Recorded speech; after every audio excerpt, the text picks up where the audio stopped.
Nga bwe naggayo muno tuli Kaleerwe era gye tukyali nga tugezaako okuyita mu mbeera y'abantu okulaba mbuno batubuulirako ko biki ebigenda mu maaso mu bulamu bwabwe naddala ddala mu nsonga y'ebiseera bino ey'obunkenke erimu ebirwadde ebitagambika ebimanyiddwa amanya n'ebitamanyiddwa amanya era tuli mu Kigundu zone ng'era ekitundu kyaffe kisooka ngenda kuba nkimaliriza n'omukyalo ono naye kasooke atubuulireko ko ku mbeera nga bweri tusobole okutegeera bigenda bitambula bitya ki ekigenda mu maaso era bakozi batya okulaba nga beetangira ekirwadde kino njagenda kuba njogerako buli ogenda mu ghetto osangayo abantu abe tribes ennyingi from all walks of life tulabye oweyiganga twalabye omulala naye ajati tuuse wano waliwo omukyala gwensanza afaana n'abakyala abakulu naye bagambye mwana muto agenda tula lwaki afaana n'abakyala abakulu ate nga mwana muto oli otya Jendi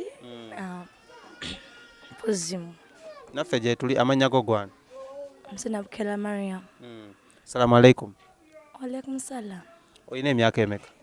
16. Oyina emyaka 16? Lawrence omwana ono ayina engeri gy'ayogeramu nga wakutunuulira simanyi oba mwadde mwafunye dda enkolagana gye simanyi naye nga ab'oku mizigo ab'oku kyalo kino bagaye kantu muno kakaba ekigambo bukaba simanyi kitegeeza lwaki bagamba oli mukaba? Bigambo byabwe. Ekigambo bukaba omanyi kitegeeza? Simanyi. Osoma? Osomerawo? Somera ku Okuva high school. Oli mu class? Nze form 4. Form 4. Wawadde wakagigendamu? Gigendamu next year. Oli mu senior 3? Yeah. Ani asinga ku inspiringa? Asinga ku inspiring. Oba who's your role model? Gwe tugenda kwogera Luzungu na Luganda. Who's your role model? Actually, njagala nnyo TV presenter bamwita Little Queen akola ku record akola about gospel kati mwagala nnyo akola gossip no akola okay like Lugambo yeah akola ne gayi bamwita Matty yeah mukubire simu yogerako naye wano mugaye nsanze fani wo ano obo oyagala mu meeting akolo mu kutwaleyo mu meeting ya mulaba ojja mulaba Lawrence yali ku kamera mulaba mukwano gwe nnyo yamukwata ku kamera nga bali eri mu studio. Nice meeting him. Oh my God. Awodda sinafunayo muntu atunulira Lawrence but Lawrence concentrating nze talina na kyagamba kubanga I thought in the ghettos we don't find such people but trust me tusanzeyo Mariam and Mariam she's from a school as oluzungu oluli wano my goodness tunyumizeeko subject zokola kusomero kola literature Shara'i the newcomers kati otogera oluzungu okola literature sicho zona zimanyi manyi Luganda ne Luganda so yaga tukotogereka mu kikati mu Luganda mu luzungu mix yeah. Who's your best friend at school? My best friend. My teachers are my best friends. Actually, I don't have best friends in students. Yeah. Ani gobera naye no MuGhetto? Mbera na buli muntu. Mbera na mami wange. Yeah, my mom. What about your dad? My dad doesn't decide. Abera Samaufa from here. Abera Bombo. Tata wa maje? Batugamba bere bombo baba amaje. Siwa maje. Just aina byakolere bombo. Mbadi nya Lawrence ATM. Amanye nte nagenda linya ya maje. Wow. Jesus. Kids are scaring me. I am so scared of this disease that if someone touches me, I feel like freaking out. Jesus. Oh my goodness. Anyways, Mariam, oyagala kubeera kinga okuze? Journalist. Oba nkuwemu opportunity ombuuze nange kati. I can. You can. Kale. Have the microphone and ask me. We are twisting this up. We are twisting this up a little bit. Okay, give me my phone. We are twisting this up a little bit. I'm giving an opportunity to a youngster who is going to be the next big thing on TV to ask me a few questions so that I can see where she lies, you know. It's always good to inspire young people like her. So, katugende maso na interview. Kati tuchusiza mkatono nyo katugobo obuzanzi. Okay. Tuyatandika ng'otuwulira ku manyago. Yeah, ngasoko tuwulire ku manyago. Amanya gange nze Shadik Smith. Okay.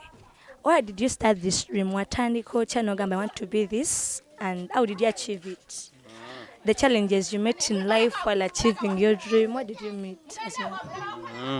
Nze natandikira mu ssomero nga ndi mu high school. That was at Makerere College School. Then after, nengenda out of the country, okola my bachelor's in Nairobi. Now then Nairobi, then nengenda still in some other country. Nero still okusoma. Namara bisoma, then nenkomawo nenkola emikwano mu industry, then nendoka nkifuuka. So, what challenges did you meet? Tuwafuna ku buzibu that tuition yabulako? Nafuna obuzibu. Tuition yabulako nenfuna dead year. So, so didn't you reach a time when you lost your hope, as in Nogamba, I'm giving up? Yeah, time yaliwoko when actually when bangoba ku mulimu gwange ogwasooka. Bangoba ku mulimu gwange ogwasooka was some TV so ne basala ku bakozi, nze omu ku bakozi be basala. So I lost hope, but I said I'll start my own TV. So, as in, you're one of those. So as I'm speaking, what advice? What can you give those people, young dreamers who are dreaming of being what you are now? What advice? What do you give them to stick on? I've always told my friend Lawrence to work hard, pray hard, and play hard. So, kola nnyo, saba nnyo, zanya nnyo. Okay. You know, in Uganda, we face many challenges because know that all of us, we are lucky. Many of them, many young dreamers have dreams outside there. But sometimes they find it hard to achieve them. Sometimes it is a problem of tuition. Some are lied by boys. What do you give them as an advice? What can you give them? It's all about believing in yourself, have passion, stay focused. Kale, interview si byangu mubirabye muwadde okumbuuza ebibuuzo naye n'oli awo what where which what naye nkimanya amutiisiza Lawrence amutiisiza naye tujja kufuna obudde nga toli na Lawrence nga oli ku kamera katulawo bonoso okikola. But anyways, so what are the challenges emusanga eno nga gwe omaze okulidde no MuGhetto? No, just I've been for something like 3 years. Omaze emyaka 3? Yeah. Wajjayo ng'oli mu class kyokutandika ne mama wo? I was in primary 7. Yeah, I was in primary 7. But I was not settled in one place. Okay, I just came here for some few weeks, then I go back. Watata? No, at my brother's home. It is in Kagoma. So I go back. Most times I come back. But it has not been so much challenging. Like, it has not been a much challenge. Otherwise, it has been fine. So tofunamu buzibu bana kusekerera kusema nti ova mu ghetto nti oba gyova waliyo emyala oba amazzi oba enkuba ng'etonnya n'otasobola kugenda ku ssomero? Actually, I've never faced that life. Mbona enkuba n'etonnya n'esigenda ku ssomero naye it accords. You know, it doesn't mean that oba ng'ovaala mu ghetto you have to show yourself that you are a ghetto member. You have to keep yourself in another way, because people face many life challenges, but they don't show. They don't show, like they cover themselves. Yeah? So I cover myself. It's difficult. They know that I stay this side, but yeah, they know. So how do you call Kalere at school?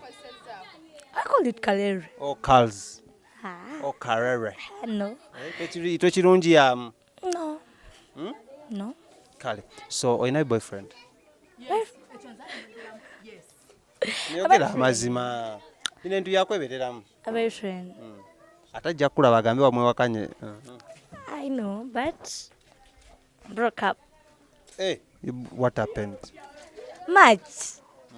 When did you get a boyfriend? Okay. I got a boyfriend when I was in Form 2.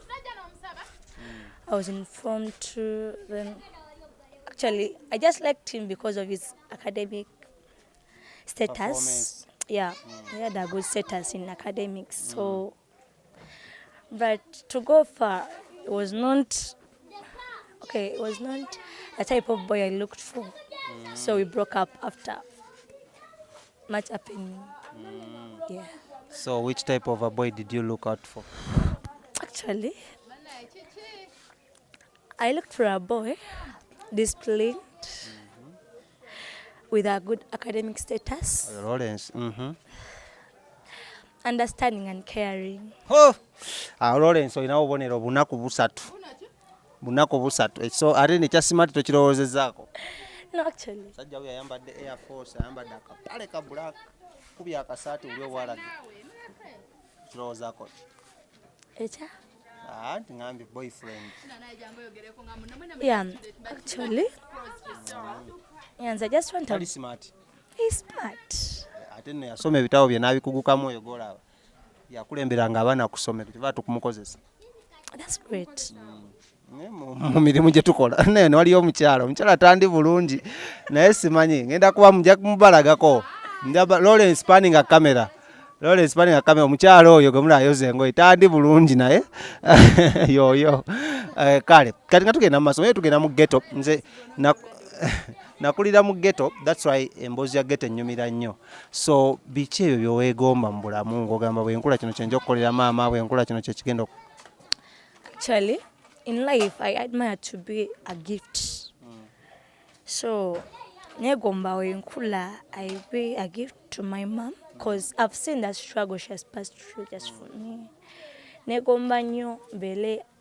So, negomba nyo bela example, my young brother, nyagala nyo bela helping. Eli abana China hope. Yeah. Okay.